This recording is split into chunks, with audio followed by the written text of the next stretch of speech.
사도행전 27장 말씀을 계속해서 살피겠습니다. 열 나흘 동안이나 바다에서 이리저리 쫓겨 다녔던 이 바울이 탔던 이 배가 이제 한 곳에 다다르게 되는 그 내용을 다루고 있습니다. 그러면서 그 중에 이런 풍랑의 위기 속에서 바울이 행하고 있는 것 같은 리더십의 모습을 보며 우리 성도의 삶이 어떠해야 할 것인가 하는 부분에 대해서 생각해 보는 시간 가지려고 합니다. 읽었던 말씀을 짧게 요약하면 이렇습니다. 열나흘째 되던 날 밤입니다. 2주 정도 바다에서 보낸 것이죠. 여전히 이리저리 쫓기고 있습니다. 배가 자정쯤 되었습니다. 사공들이 이제 육지에 가까웠음을 직감을 합니다. 그러면서 이 물의 깊이를, 바다의 깊이를 재기 시작했습니다. 재어보니 20길 정도 되었다라고 이야기를 합니다. 아마 36m 정도 되었던 것 같아요. 그리고 조금 더 가다가 바다의 깊이를 재어보니 15길 정도 되었습니다. 한 27m 정도 되었겠죠. 암초에 걸릴까 하는 염려 때문에 고물에서 넷을 내립니다. 그리고 날이 새기를 기다리는 것입니다.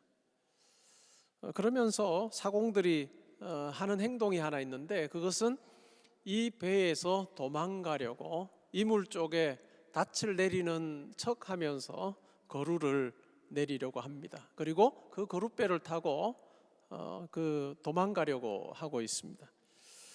그러한 의도를 알아차린 바울이 군사들에게, 백부장과 군인들에게 이 사공들이 배를 떠나지 못하게 하라라고 그렇게 이야기를 합니다. 그리고 결국 배를 떠나지 못하게 막습니다. 날이 새어 가고 있습니다. 그때 바울이 여러 사람들에게 음식 먹기를 권합니다. 오랫동안 열나흘 동안이나 제대로 먹지 못해서 지쳐있고 힘들어하고 있는, 구원에 대한 소망마저 잃어버린, 우리가 이 풍랑 가운데서 살아날 수 있을까라고 하는 염려로 인해서 절망 가운데 있는 그들에게 먹기를 권합니다. 그러면서 이런 이야기를 합니다. 너희 중 머리카락 하나도 잃을 자가 없을 것이다. 이 배에 탄 모든 사람들이 안전하게 다 구원받을 것이다. 여기서 말하는 구원은 우리가 말하는 영적인 구원이 아니라 이런 풍랑으로부터 해를 당하지 않을 것이다 라고 하는 그런 이야기를 합니다. 그리고 나서 하는 행동이 하나 있는데, 떡을 가져다가 모든 사람 앞에서 하나님께 축사합니다. 그리고 떼어 먹기를 시작하고 또 함께 있던 사람들에게 떡을 나누어 주었습니다. 이 배에 탔던 사람들 수가 276명이었다라고 그렇게 이야기를 합니다. 이 배에는 여러 부류의 사람들이 타고 있었습니다. 이 배에서 리더십을 행사할 수 있는 여러 사람들이 있었죠. 아마 선장과 선주가 리더십을 행사할 수 있는 아주 중요한 위치에 있었던 사람인 것 같습니다. 그러면서 죄인들을 호송해서 로마로 가려고 하는 백부장의 경우에도 리더십을 행사할 수 있는 분명한 위치에 있었습니다.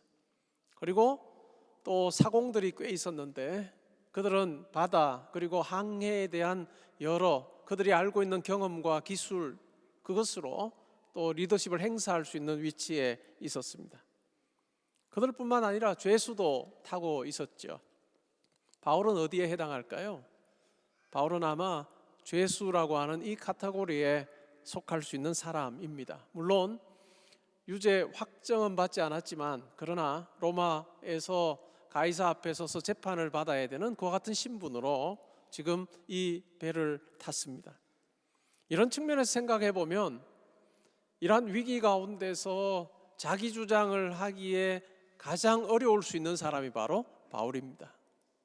목소리를 내어도 사람들이 듣지 않을 가능성이 큰 그 같은 형편과 처지에 바울이 지금 놓여 있습니다.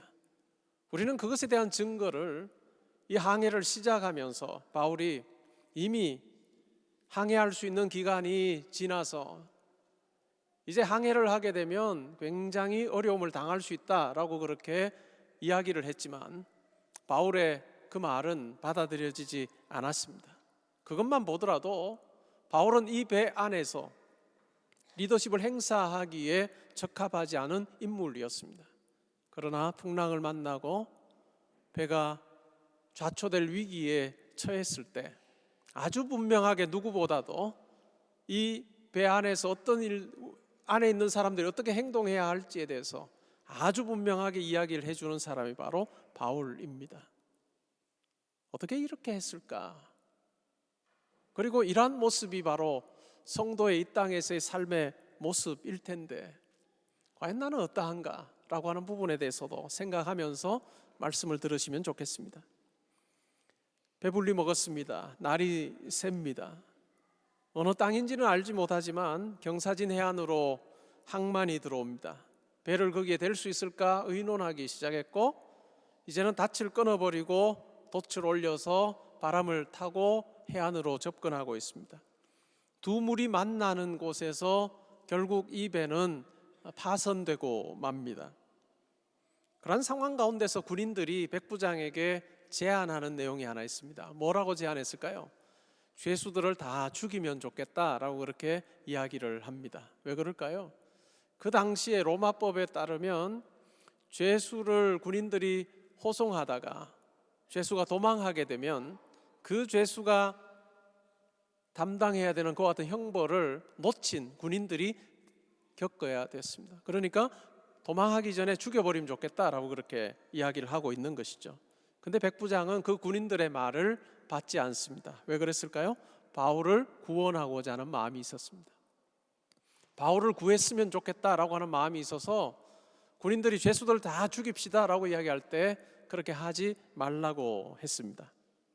그리고는 헤엄칠 줄 아는 사람들은 배에서 뛰어내려서 바다에 뛰어내려 헤엄쳐서 가고 그렇지 않은 사람들은 널조각이나 배 물건에 의지해서 나가게 했습니다. 그리고 276명이 안전하게 다 육지에 상륙하여서 구조되었습니다.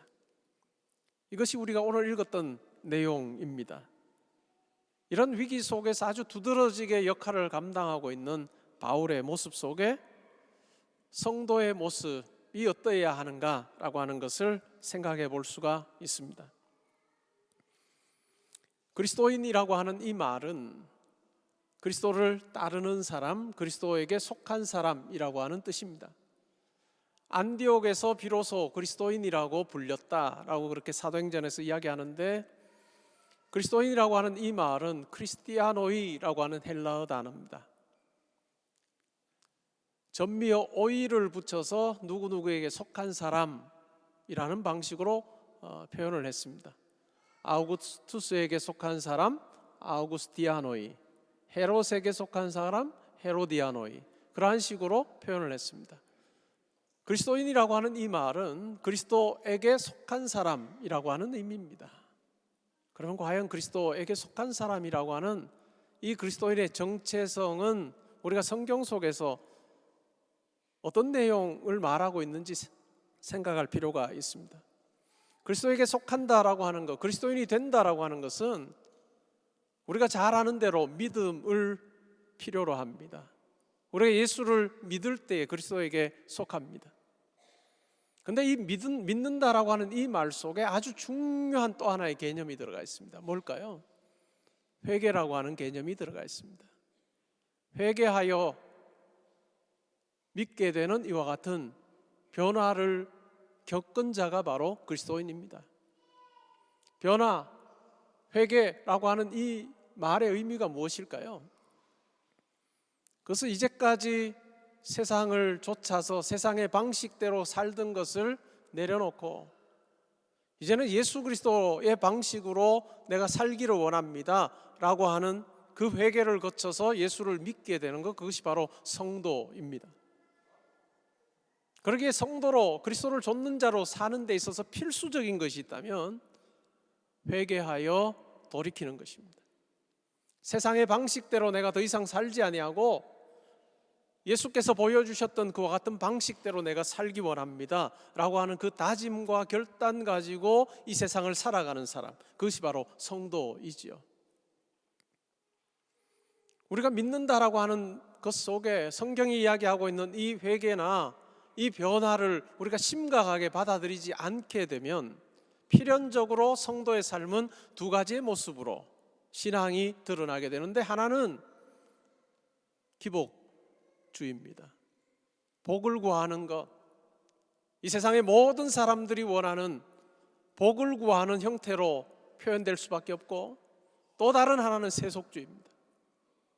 또 다른 하나는 이 세상 속에서, 이 세상이 전부라고 생각하고 이 세상 속에서 내가 뭔가를 더 누리기를 원하는 이 두 가지 양상으로 표현될 수밖에 없습니다. 그리고 예수를 믿는다라고 하는 것은 내 힘, 내 지혜, 부족하고 연약한 내 지혜와 내 힘에 온 우주 만물을 창조하신 하나님이 새로운 힘을 더하여 주셔서 내가 계획하는 것을 승승장구하며 이루게 하는 그런 어떤 식으로 하나님을 이해하기가 쉽습니다. 그렇게 될 때 필연적으로 우리의 삶에 주어지는 여러 고난과 어려움에 대해서 우리는 이해할 능력도 없고, 또한 그 가운데 담겨있는 하나님의 뜻에 대해서 그것이 무엇인지를 우리는 제대로 찾아갈 것 같은 힘도 우리 가운데 없게 될 가능성이 큽니다. 우리가 만약에 변화라든지 회개라든지 이와 같은 부분을 고민하지 않고 심각하게 생각하지 않고 믿는다라고 하는 것만을 생각하게 될 때 우리가 생각하는 이 바울의 삶도 이해가 되지 않을 것입니다. 우리는 흔히 하나님을 우리가 잘 믿으면 하나님께서는 이 세상에서 우리에게 많은 것을 더하여 주시고 우리가 할 수 없는 일도 하게 하시고 또한 높은 자리에 더 올라가게 하신다라고 하는 그 생각을 우리가 가지기 쉽습니다. 그런데 오늘 이 바울, 우리가 읽었던 이 바울의 삶은 그것이 아니다라는 것을 너무나도 분명하게 이야기해 줍니다. 바울은 지금 죄수 신분으로 로마 황제에게 신문을 받아야 되는 그와 같은 모습으로 지금 로마로 가고 있습니다. 예수를 잘 믿으면, 특별히 바울의 경우에 바울보다 예수를 잘 믿은 사람이 있을까요?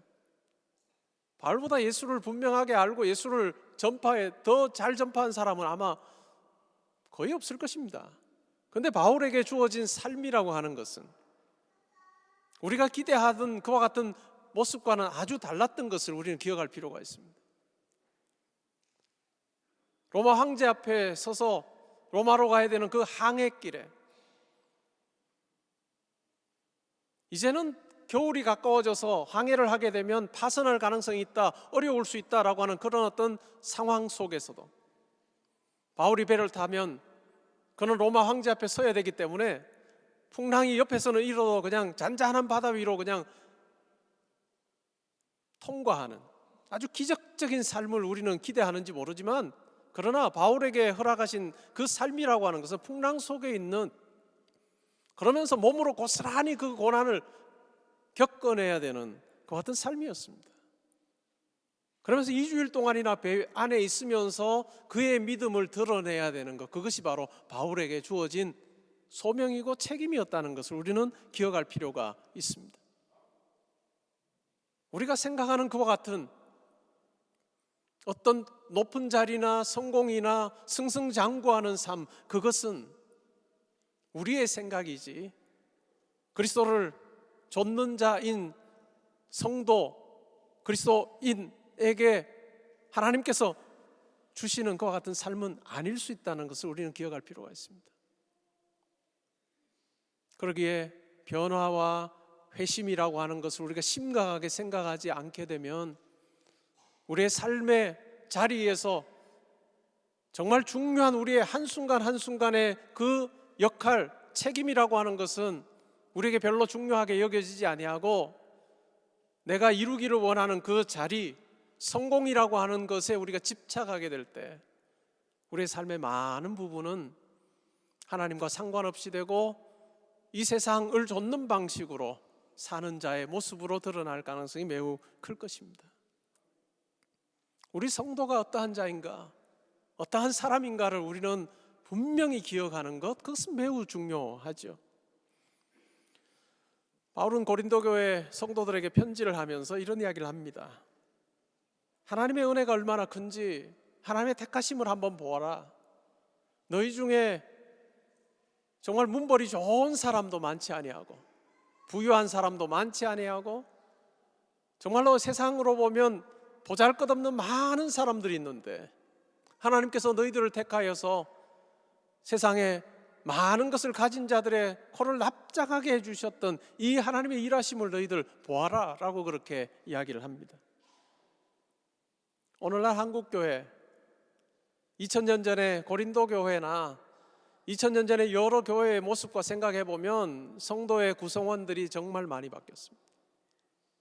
선교사들이 이 땅에 와서 학교를 세우고 교육에 또한 병원을 세우고 이 교육사업과 의료사업에 매진한 덕분에 교회 그리스도인 중에 사회의 전문직을 가지고 있는 많은 사람들이 있습니다. 어찌 보면 오늘날 한국교회는 바울이 고린도 교회에 편지하면서 너희들 한번 보아라, 너희들 잘난 사람 누가 있냐 라고 했던 그 이야기가 적용되지 않는 그 같은 교회의 모습인지도 모르겠습니다. 그러면 그 말씀이 우리와 상관없는 걸까요? 아마 오늘날 강남에 있는 교회들을 향해서 만약에 바울이 편지를 쓴다면 아마 너희들 중에는 문벌이 좋은 자들이 많지 않다 이 표현은 쓰지 않았을 것입니다. 그러나 하고자 했던 내용은 똑같을 거예요. 하나님 나라 백성으로 살 때 문벌 좋은 거 그거 의지해서 해서는 안 되고 부유한 거 그거 의지해서는 안 되고 그것 가지고 하나님 나라 일하려고 하는 것이 아니라 그것으로 구원받은 것 아니고 택함 받은 것 아니고 하나님의 전적인 은혜로 구원받았고 하나님의 택함 받았으니 자기가 가진 것 자랑하면서 그것 가지고 십자가를 통과하지 않은 채 그것 가지고 사용할 것이 아니라 십자가를 통과한 후에 내가 가진 것이 하나님의 선물이고 내가 자랑할 것이 하나도 없으며 하나님께서 나에게 맡겨주신 역할 감당하라고 나에게 허락하신 것임을 내가 뼈저리게 느끼면서 우리가 하나님 나라 일할 때 비로소 그것이 하나님 나라를 위한 중요한 도구가 될 수 있다라고 바울은 이야기할 것입니다. 교회 역사 속에 교회가 타락했던 그 시기들을 보면 교회에 능력 있는 많은 자들이 들어올 때, 교회가 부유하게 될 때, 그리고 그 사람들이 십자가를 통과하지 아니하고 영원한 하나님 나라 바라보지 아니하고 교회에 축적된 그 부가 세상의 원리대로 교회를 과시하고 또 어떤 행사를 하는 그것에 집중하게 될 때 교회는 타락했습니다. 우리가 아주 뼈저리게 고민하고 깊이 생각해 보아야 할 것은 내가 예수 좇는 자로서 과연 십자가 아래로 가서 하나님께서 나에게 허락해 주신 여러 가지 것들을 내가 잘 살펴서 내가 살고 있는지를 우리가 생각할 필요가 있습니다. 그리고 하나님 나라 백성답게 오늘 나에게 맡겨주신 그 삶의 자리에서 내가 충성하는, 정말로 내가 책임을 다하는 자로 살고 있는지를 잘 점검하는 것, 그것이 매우 중요할 것입니다. 내가 바라는 그 자리에 또한 성공을 얻기 위해서 오늘은 무시해도 되는 그 삶이 아니고 하나님 나라 백성답게 내가 살아내어야 되는 그 삶이라고 하는 것을 우리는 깊이 고민할 필요가 있을 것입니다. 우리의 삶에서 하나님께서 요구하시는 것은 내가 예수를 믿는다라고 하는 그 공언하는 것으로 끝나지 아니하고 예수 믿는 자답게 내 삶의 자리에서 살아내는 그것을 하나님께서는 기뻐하시고 우리를 향해서 기대하시는 것일 것입니다. 때로는 사람들이 보기에는 정말 하찮아 보이는 그 일을 하는 중에도 성실과 공정함을 가지고 최선을 다해서 하는 그 모습, 그것이 바로 하나님께서 우리 성도인 우리에게 요구하시는 삶일 것입니다. 하나님, 이 삶은 나에게 너무 시시합니다. 내가 맡은 책임이라고 하는 게 뭡니까? 하나님, 저에게 더 큰 것 주십시오라고 하는 그 기도가 아니고 하나님께서 나에게 맡기신 그 자리를 소명으로 알고 하루하루 최선을 다하고 하나님께 마치 하듯이 우리에게 주신 그 자리를 섬기는 그 삶이 있을 때 하나님께서 우리를 보시며 기뻐하실 것입니다.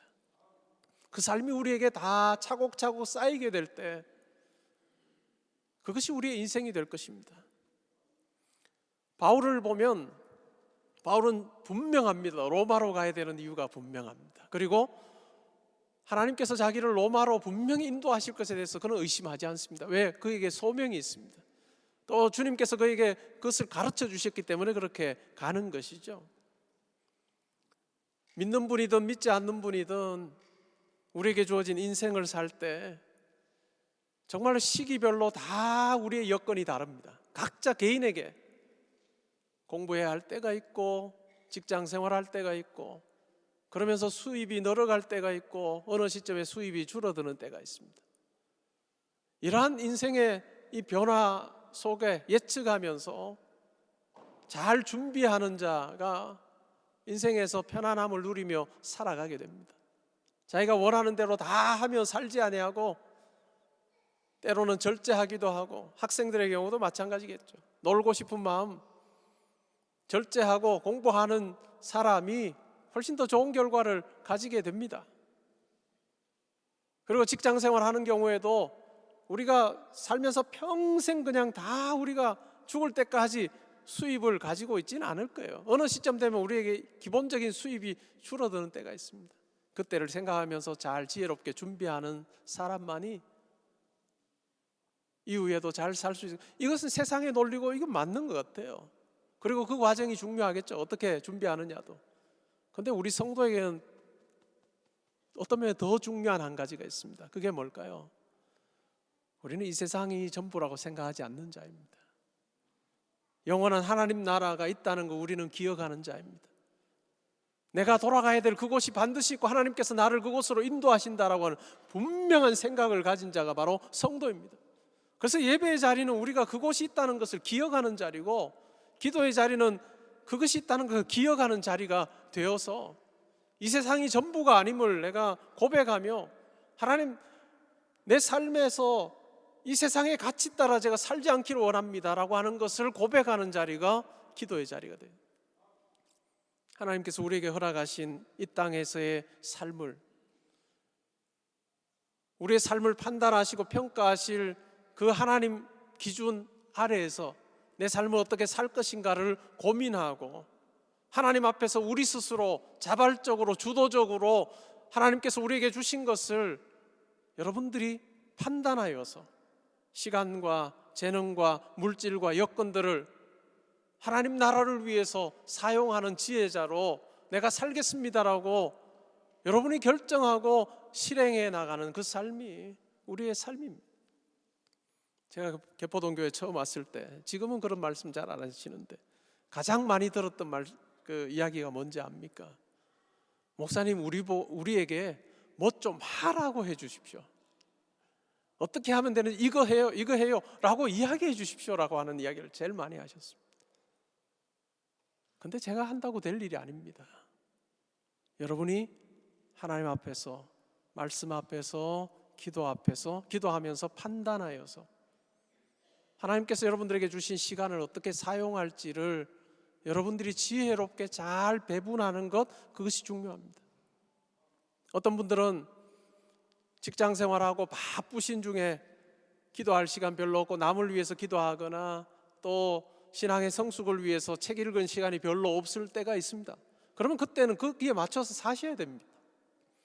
그리고 시간이 조금 더 나게 되었을 때 내가 누군가를 위해서 나라를 위해서 기도하면서 살지를 못했는데 내가 어떻게 할 수 있을까? 나에게 시간적인 여유가 있는데 나라를 위해서도 기도하면 좋겠고 누군가를 위해서도 기도하면 좋겠는데 라고 하면서 여러분의 시간표를 짜보는 것, 그것이 중요해요.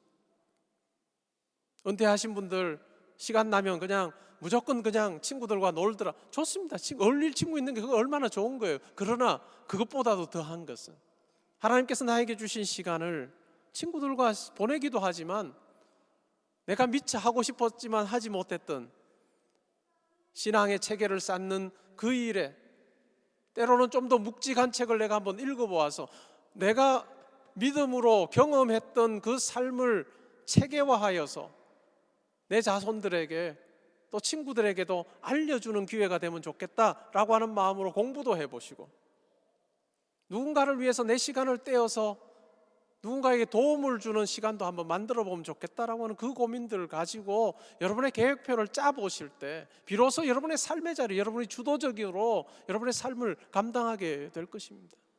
시간표 짜셔야 됩니다. 시간표 짜셔야 돼요. 아니면 어떻게 살까요? 주어진 대로 삽니다. 시간표 짜지 않으면 주어진 대로 살고, 시간표 짜지 않으면 바빠요. 시간표 짜지 않으면 정말 바쁘고 우리 삶이 균형을 잃어버리기가 굉장히 쉽습니다. 물질도 마찬가지 아니겠습니까? 재능도 마찬가지 아니겠습니까?